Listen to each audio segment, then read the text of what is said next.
Alright, I am back with another video, and today we are doing the next in my Deity Build lineup, the Chosen of Laduguer. Laduguer. Help me. I don't know. Anyways, I wanted to do this as a follow-up to last week's build, which was the Hammer of Moradin, as these two gods are both dwarven gods that kind of oppose each other, and I thought it would be kind of fun to do both of them back-to-back, as well as Laduguer. That's just how I'm going to pronounce it. Was one of my most requested deity builds to do.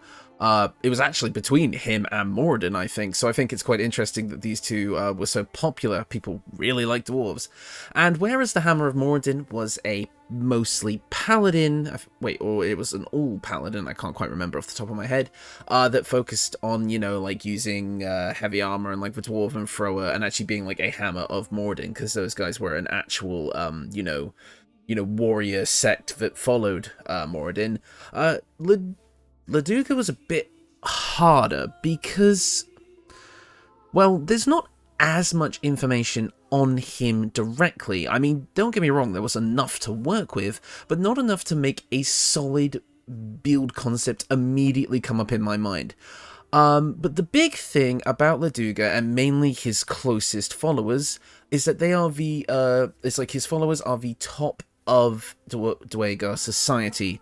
They subjugate and rule over Dwegar and even other Underdark races with pure control, because those who like serve Dwegar believe that under his kind of like life code, I guess, it's better to live life of like persevering through suffering than to live no life at all. So basically the way of the Dwegar is to just be constantly working harder and pushing yourselves through pain and all sorts of hell to just live. And they believe that to be the norm, that there can be nothing better than that, and that if you live an easy life, you basically haven't lived at all.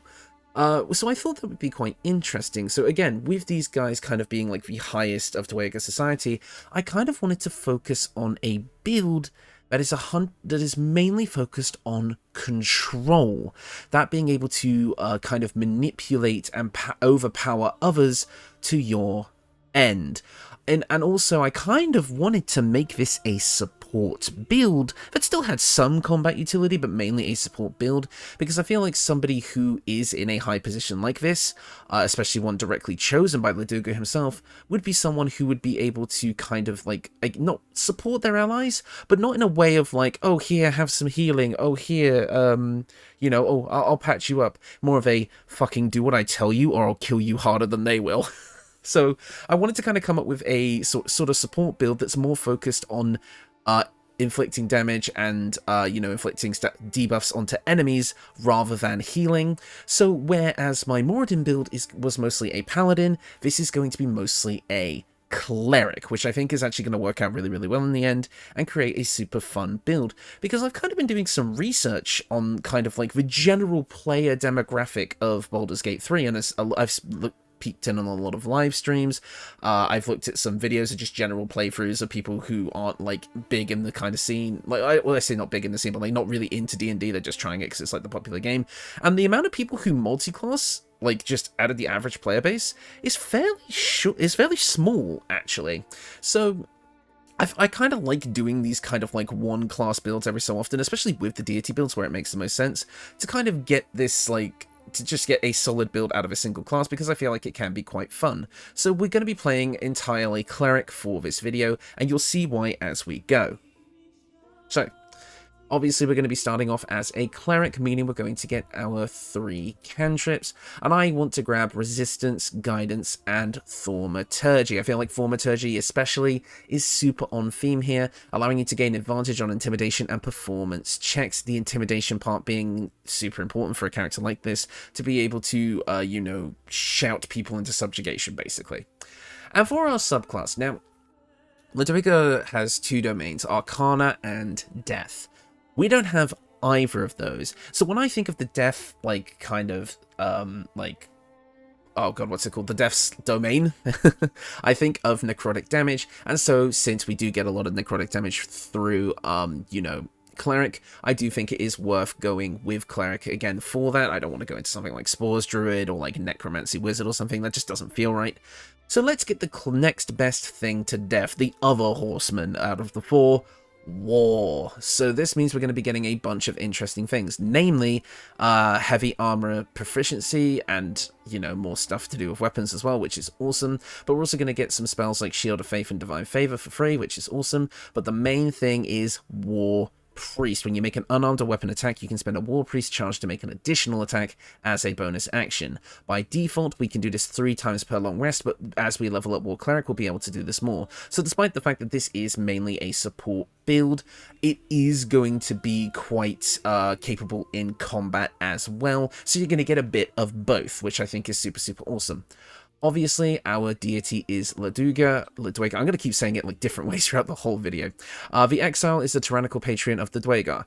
His clerics are the unquestioned rulers of Dwegar society, enforcing cold and callous behavior among its worshippers, that being the slavery, you know, the mutilate, like the violence, all of that stuff. The stuff that you see in-game, but also the stuff that I read on like the Forgotten Realms wiki. It all just lines up quite nicely. As for our ability scores, this is going to look a bit strange, but hear me out. I want Wisdom at 17, bumping this up to an 18 with Ethel's Boon. Since this is a build that's going to focus on control spells, I want our spell save DC to be as high as possible, so getting high Wisdom really, really early is super important. And in a similar vein, Constitution is also going to be really important. That's why it's our second highest stat, because getting the spell off is one thing, maintaining concentration on it is another, so we need to be able to do both.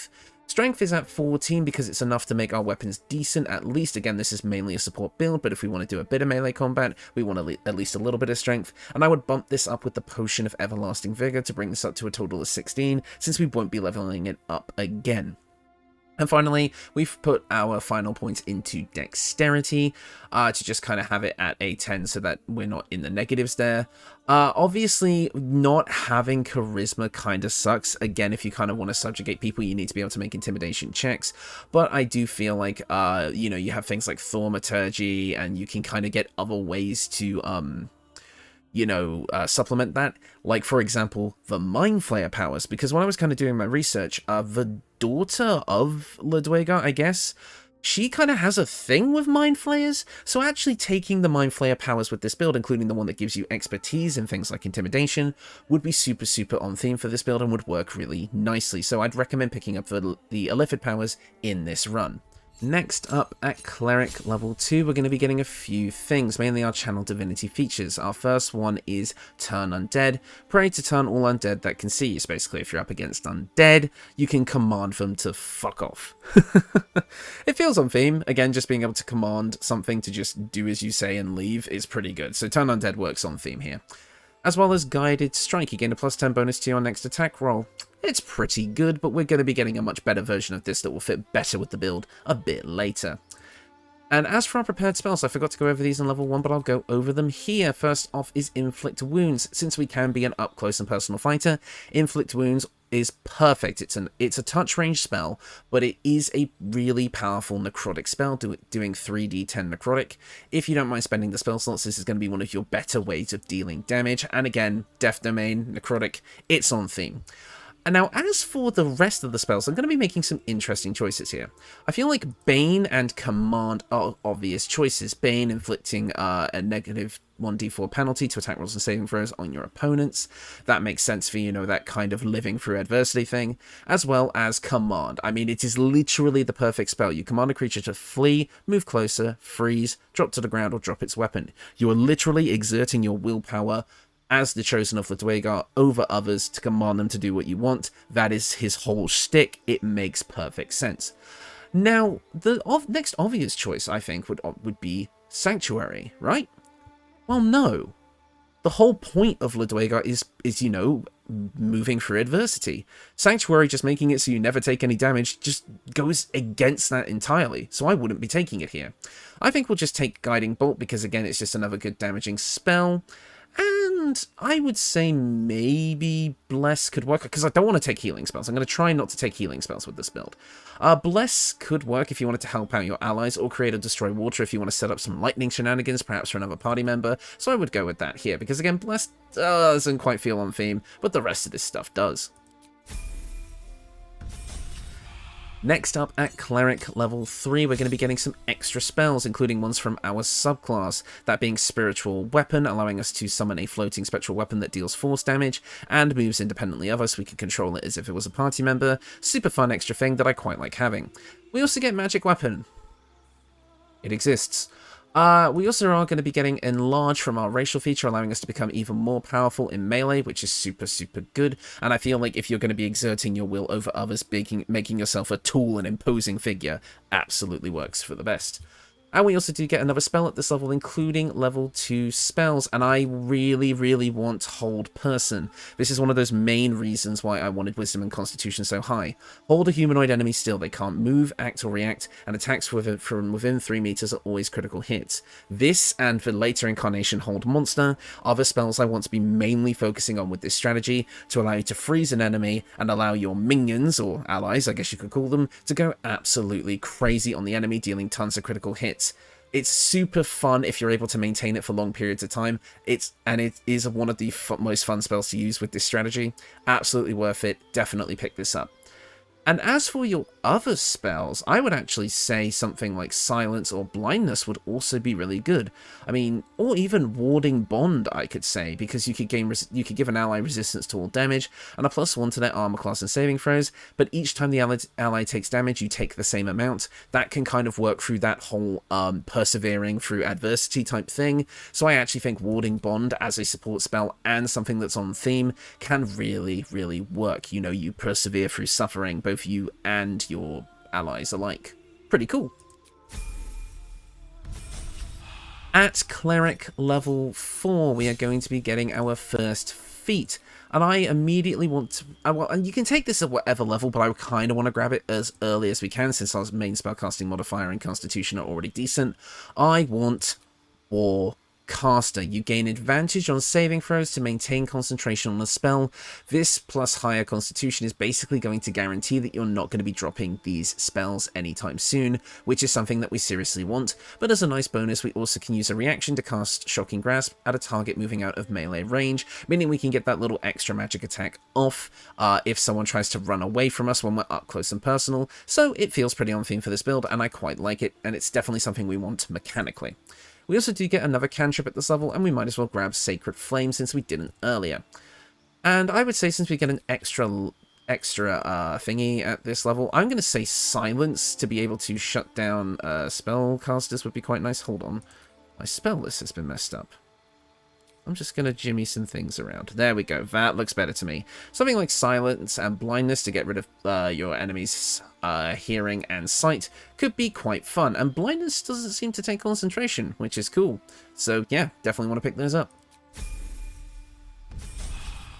At Cleric level 5, we're going to be getting some extra class features, including Destroy Undead. When you successfully turn an undead creature, it also takes 4 to 24 radiant damage. Pretty awesome. But we also get some pretty decent spells from our subclass as well. The main one being Spirit Guardians. This is one of the most powerful spells in the whole game.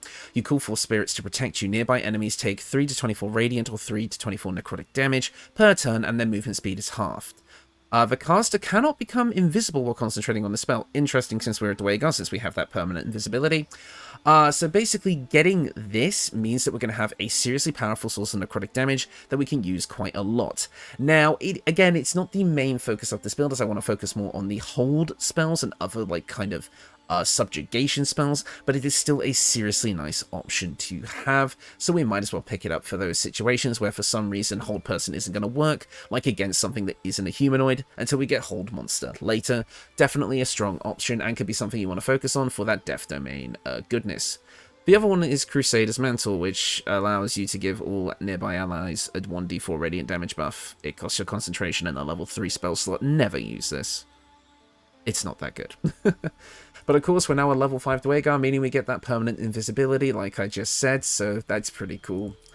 check out my build from earlier this week if you want to kind of find out a way to use this in an interesting way. And I think that build would also be a great party member to have with this build. So kind of use those together. See? I know what I'm doing. And then the editor's note says he did not know what he was doing. As for our spells, we also do get level 3 spells at this level, and I want Animate Dead, which may seem like an odd choice, but hear me out. We are a Death Domain Cleric, or pretending to be at least, and I like the idea of even when a Laduguer dies, they are still not free of your command, using Animate Dead to make them rise up and serve you once again. I think this sounds really cool. This might not be on theme for people who know the lore better than I do. Again, the Forgotten Realms wiki page was really short on this one, and I wasn't sure how accurate the other wikis were, so I really wanted to kind of pull this in, and then kind of make this a bit of a summoner build on top of things, which I think is going to be super fun. I love summoner builds. They're some of my favorite builds in this game. I actually want to do like a full party build of like summoners of all different kinds and just make a fucking army. That shit would be sick. Let me know if you want to see that. At Cleric level 6, we're going to be getting our next subclass feature, which is the one I really wanted, War God's Blessing. And now, so basically that plus 10 bonus we could get to our own attack rolls, we can now give to our allies. That includes other party members and summoned creatures, meaning we can give them the command, kind of like a command to attack, and they strike true. I think it's really cool. It like invokes Laduguer's will on your allies as well. I think it's pretty cool. I really like it. We also get another Channel Divinity charge, allowing us to do this even more often. We also get to prepare an extra spell at this level, and I quite like grabbing Bestow Curse. Curse a creature with your touch. Again, we don't mind being in melee range with this build. The curse either bestows disadvantage on checks and saving throws or attacks, and lets you deal additional damage to the target or rob it of its actions. Basically, again, inflicting suffering on your foes and subjugating them. Again, I know we're using a lot of concentration spells with this build, but this is where the fun of the build kind of comes in, is you get to pick and choose based on each situation. Yes, in this game you could just pick the same spell over and over and over again and get the same results, and they will be good results, but for God's sake, change it up, explore other things, find the cool interactions, don't just do the same things over and over again. Have fun, play around with those weird spells and mechanics that, yes, most people think aren't good, but fuck it, find out. I thought Assassin was a terrible subclass for a very long time, until I actually used it and found out, hey, this shit's really cool. I don't know why I went on a rant. I just wanted Bestow Curse. I think it's because a lot of people talk to me about, oh, how are you managing all that concentration? You might as well just cast this one spell. And I'm like, yes, but just be original. I'm kidding. It's fine. Don't take anything I say seriously. It is late when I am recording this, so my mind is not right. Anyways, at level 7, we are going to get some more prepared spells, including level 4 spells at this point, and we get Stone Skin and Freedom of Movement. Freedom of Movement is just a nice spell to cast, giving us a bit of extra maneuverability. We're immune to stun, difficult terrain can't slow us down, and we cannot be magically paralyzed or restrained. Pretty good. And then also we get Stone Skin, allowing us to only take half damage of all non-magical bludgeoning, piercing, and slashing damage. Probably won't be casting this one, but it exists in case you want it. Now, as for our prepared spells, I absolutely want to take Death Ward. Protect a creature from death. The next time damage would reduce it to 0 hit points, it remains conscious with 1 hit point left. You don't get to die until I say you can die, you say to your ally as you cast this on them, and then they are forced to live through whatever pain you make them suffer through in order to serve you in the future when they die and come back. I think this is a perfectly on-theme spell, and I absolutely love it. I mean, of course you can't cast it on yourself, but, you know, go on, share the love a little bit. I'm pretty sure this doesn't require concentration. You can cast this on multiple people anyway, so, you know, make it work. A Sorcerer Cleric build that could twin cast that might be fun. And now at Cleric level 8, we're going to be getting another feat, as well as our new class action, Divine Strike. Now, the War Cleric specifically gets the weapon variant, allowing you to add 1d8 slashing damage to your weapon attacks once per turn, meaning that even though we're not a full martial fighter, we don't get things like true extra attack, we still can combine this and our bonus action extra attacks that we get in a limited supply to really be a powerful martial fighter, while while still being a support build. I really like this subclass overall, and I'm glad I get to show what it can do in its full glory. We also do get to prepare another spell at this level, and I want Guardian of Faith, mainly just because it's another summon, but you can kind of swap this out if you don't really care for it. And in fact, I can see Banishment as well. Commanding someone to disappear from this plane for a short period of time could also work. I'll probably pick that up in a minute. Now, as for our feat, I want an ability score improvement, and I want to buff up our wisdom to a 19 for a total of 20 with Ethel's Boon, maxing out that stat and allowing us to have the highest possible spell save DC on our wisdom-based spells, which is awesome. That means we're going to be able to subjugate even the most powerful of foes. Next up at Cleric level 9, we're going to be getting level 5 spells, and our subclass is going to give us 2 spells that we really want. Flame Strike is just a super powerful spell, calling on the wrath from your deity to strike down with fire and radiant damage. Maybe not 100% on theme, but we get it anyway, so I might as well gas it up. We also finally get Hold Monster. The War Cleric is the only way to get this spell as a cleric, and I really, really wanted it. We paralyze a creature. It's the same as, the humanoid version, Hold Person, and attacks against it are always going to be critical hits from within 3 meters, meaning that now we can subjugate and destroy anything, humanoid and monster alike. This is going to be probably one of the main spells you're going to want to be casting as much as possible. We also do get some other level 5 spells at this point and a couple of other spell slots to put them in. And I'm going to suggest we grab Banishment, like I said before, just commanding an enemy to disappear. Sounds really, really cool. And while this is mainly an on-theme pick, but you could probably pick something a bit more powerful, Planar Binding allows you to subjugate a celestial, elemental, fey, or fiend into your service temporarily. They do have a chance to break out once they are attacked, but again, with our super high wisdom, that's not going to be as likely to happen. As a kind of a bridge over to a spell we're going to get later, this feels really on theme, and I couldn't not take it. At Cleric level 10, we're going to be getting our main class feature that we get, and that is Divine Intervention. You can cast Divine Intervention to invoke your god's aid. Once used, this can never be used again, unless you just level up a different character that's a cleric, and then respec them out of it once you've done it once. So with Divine Intervention, you can do one of 4 things. I hope I remember these off the top of my head. Number 1 is to deal 8d10 radiant damage to a bunch of enemies in a big radius.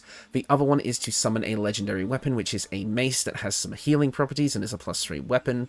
I might actually make a build around maybe like dual wielding 2 of those someday, since you can get multiple of them. That could be fun. Let me know if you want to see that, because I think they have like extra radiant damage. The other one you can do is get a massive amount of camp supplies and other foods, potions, and elixirs. And then the third one is to resurrect everyone who is dead around you and treat it as if they have just taken a long rest. So it's a very powerful feature. Again, only being able to use it once per character is kind of a big limitation, but if you know the right time to use it, well, it'll work in your favor quite nicely, and I quite like having it here. As for this, we also get another cantrip, Blade Ward, Produce Flame Light, whatever the hell you want. I'll just take Blade Ward. And as for our prepared spells, we do get an extra one at this level, and there's nothing else that really stands out to me that I absolutely 100% want. So I would just suggest maybe grabbing something like Contagion, as it is quite a nice control spell. And finally, at Cleric level 11... we're in the big leagues now. Level 6 spells, and there is a few of them that I want. So I'm just going to remove these 3, and we're going to be grabbing Planar Ally. This is going to be a bit better than Planar Binding, although you could have both if you so desired. In fact, I think I might just do that. Basically, what Planar Ally is going to allow us to do is either summon a Djinn, a Diva, or a Cambion. Your powers of command over others are so powerful now that you have permanently bound a really powerful otherworldly creature to your will, and it follows your commands. This is a super, super on-theme spell that I really, really wanted to grab. It's super fun, super powerful, and is the ultimate summoner spell, in my opinion, because these 3 summons are among the most powerful in the game. We're also going to be able to grab Harm. which is one of the most powerful necrotic damage spells in the game as well. You reduce a target's maximum hit points, but never below 1, and they take 14d6 necrotic damage. That is awesome. Again, it's a level 6 spell, so, and you're only going to have one spell slot of that, but of that level, pardon me. But I think it's still going to be super, super fun to use in those situations where you can get it off, because we will be able to use some tricks to kind of get multiple level 6 spell slots, but you'll see what I mean. And my last one would be Create Undead. If you want to go for this here, although you can get it from a ring in Act 3, but I'll just show it off here. Going off that idea that Animate Dead is literally you raising someone from the dead to continue serving you even in death, Create Undead is the ultimate version of that, creating a super powerful mummy that can use spells to frighten enemies and deal massive multi-attack damage on those frightened enemies, so it's absolutely worth grabbing. Again, you could get this from a ring, and that version would not cost a spell slot, but I've shown off a different ring in my kind of thing instead, so we'll get to that later. But if you wanted to take this here or as the ring, you absolutely can. I'll have an infographic on screen for the ring, most likely. But yeah, these are kind of the spells I wanted to highlight, so let's keep going. And finally, at Cleric level 12, we are going to be grabbing another feat, and I want to bump up that Constitution to 18, giving us more HP, better concentration, especially with Warcaster, and, you know, just making us an overall better character for maintaining our spells. We also are going to get another spell at this level, and I don't know, I mean, we can just grab whatever, I guess. Blade Barrier looks like a fun one, but again, we're kind of full up on level 6 spells. Insect Plague could be fun. Maybe we'll just keep Contagion, because again, it's a nice control spell. And that is the build, and with that, we have a ton of options. Our main ones being hold person and hold monster to subjugate our enemies and allow our allies to go absolutely crazy, but we also have ways of summoning our own allies like Animate Dead, Create Undead, Planar Ally, Planar Binding, Spiritual Weapon, Guardian of Faith, Spirit Guardians. We can go absolutely crazy with these abilities, and we're still going to be a powerful martial fighter due to having 6 extra attacks per long rest, in addition to be able to do additional weapon damage once per turn on basically on our first attack. So we're going to be an effective martial fighter while still being a powerful summoner slash support character, which I really, really like for someone who is kind of like, and I guess it's kind of like a battlefield control thing, but for someone who's like a subjugator and a ruler, it really, really works. So let's get into the equipment, because we're going to get even more powerful kind of control abilities from those as well. First up, our helm is the Grim Skull Helm, and I've paired this up with the Adamantine Split Armour.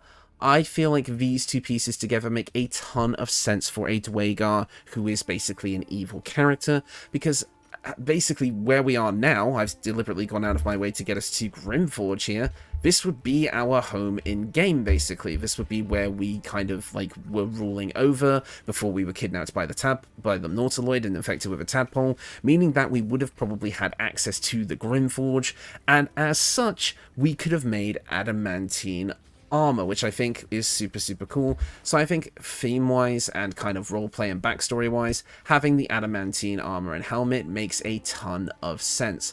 The helmet itself means that attackers can't land critical hits against you. You get resistance to fire damage, which makes sense for someone who lives in Grimforge, and you also get the ability to cast Hunter's Mark, which is quite nice.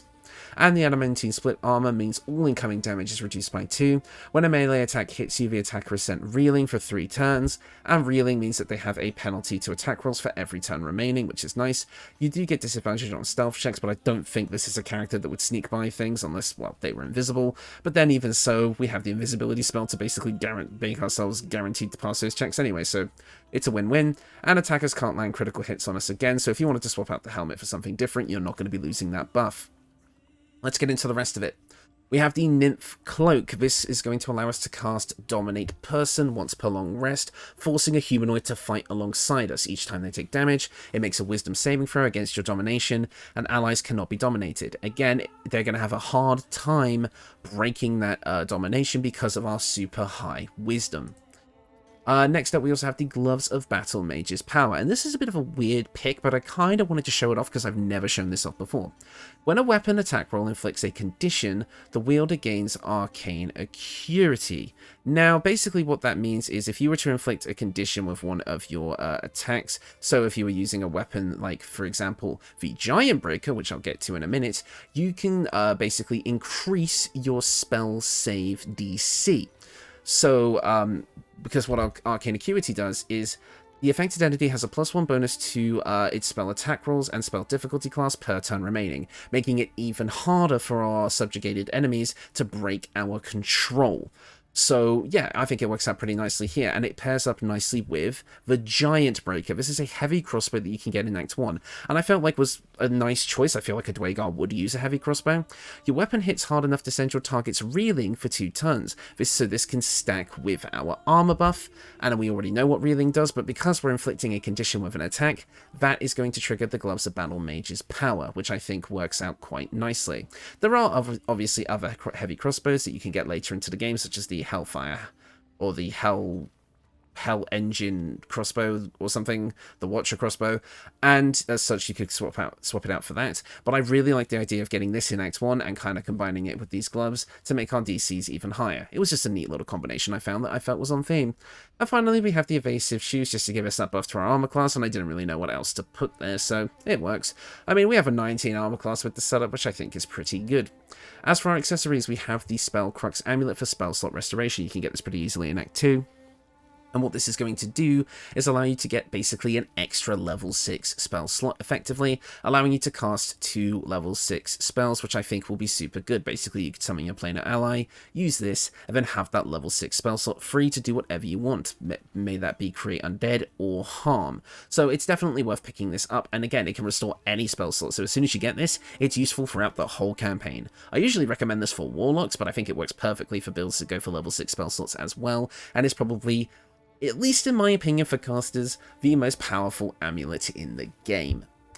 Now next up we have some interesting options here. Obviously we're going with the Band of the Mystic Scoundrel. We are both a control build that uses enchantment spells, that being the hold spells and pretty much anything else that dominates people. And since we're also a martial fighter, hitting a creature with a weapon attack, we can then use our bonus action to cast any of our hold spells. So it just gives us a little bit more flexibility with our spell casting and weapon usage. I'm going to hide the helmet because it's ugly as hell. And next up is another ring I haven't featured yet, the Keepsake Ring, which is going to allow us to cast Dominate Beast, allowing us to force a beast to fight alongside us, and it has the same restrictions as Dominate Person, but now we can use it on beasts, so now we can dominate animals and humans alike, which I think is pretty good. But if you don't care for the Spell Crux Amulet, actually I'm going to go back to this, you could grab Shard's Temptation in Act 1, which would give you Charm Person, but I was going to use this, but then I thought the Spell Crux Amulet was better, but I figured I'd show it off that it exists, because I never have before. And now, let's get into our melee weapon, the Corpse Grinder. This is a maul, and again, where the Hammer of Moradin used a Warhammer, I wanted to use the other type of hammer weapon, the maul. So here we have the maul. It's a two-handed weapon. This specifically has a little bit of extra thunder damage on it, which is nice. It has tenacity, meaning that if we miss the attack, we deal an additional 2 bludgeoning damage anyway, so good. But it also has the special attack Grand Slam, dealing extra thunder damage and pushing away nearby targets. This is just one of the better kind of like +2 mauls in the game. There is another one you can get, but I personally think that this one is better and just looks cooler with kind of like the aura effect. But if you wanted a solid option that you can get early on in the game, because this is obtained in Act 3, the Hammer Haft is an interesting option as well.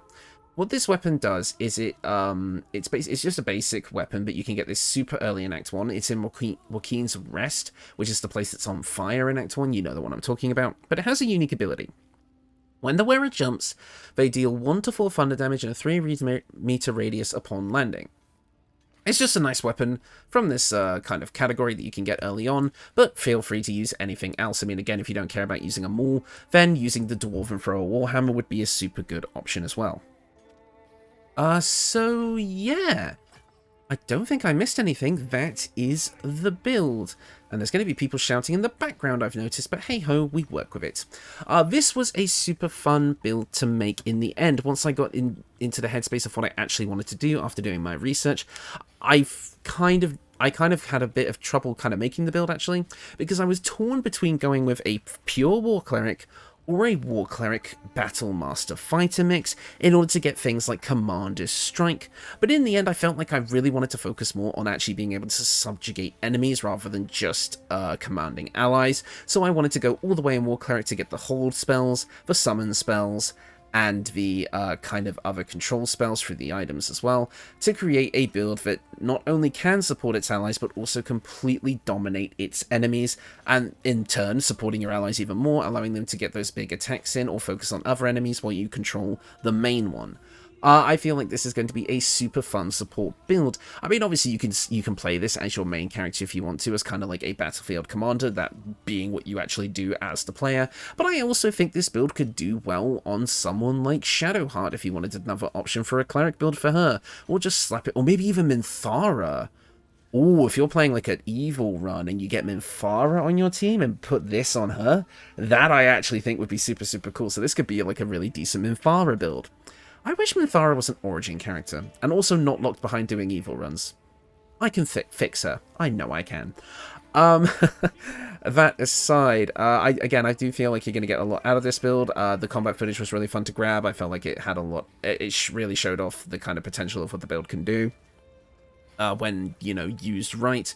So I feel like if you play this, you're going to have a super fun time. Yes, it's a bit basic, not too much multiclassing, but you don't always need to multiclass to make a fun, interesting, and good for roleplay build. Single classes still work great, and I think I've proven that here, as I have done in the past, at least in my opinion.